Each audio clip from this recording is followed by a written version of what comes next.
بسم اللہ الرحمن الرحیم۔ شروع اللہ پاک کے نام سے جو نہایت مہربان اور رحم والا ہے۔ آج کا جو ہمارا اسلامک واقعہ ہے وہ ہے بد نگاہی کی سزا۔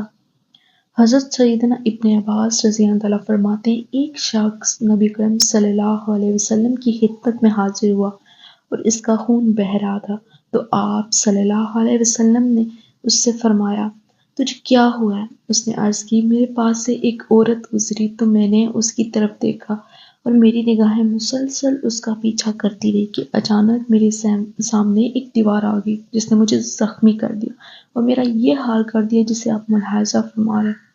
تو حضرت محمد صلی اللہ علیہ وسلم نے فرمایا، اللہ عز و جل جب کسی بندے سے بھلائی کا ارادہ فرماتا ہے تو اسے دنیا ہی میں اس کی سزا دے دیتا ہے، بے شک۔ اور حضرت سیدنا عیسیٰ علیہ السلام فرماتے ہیں کہ بد نگاہی دل میں شہوات کا بیج بو دیتی ہے۔ بے شک۔ ملتے ہیں ایک نئی اسلامک لیسن کے ساتھ۔ اللہ حافظ۔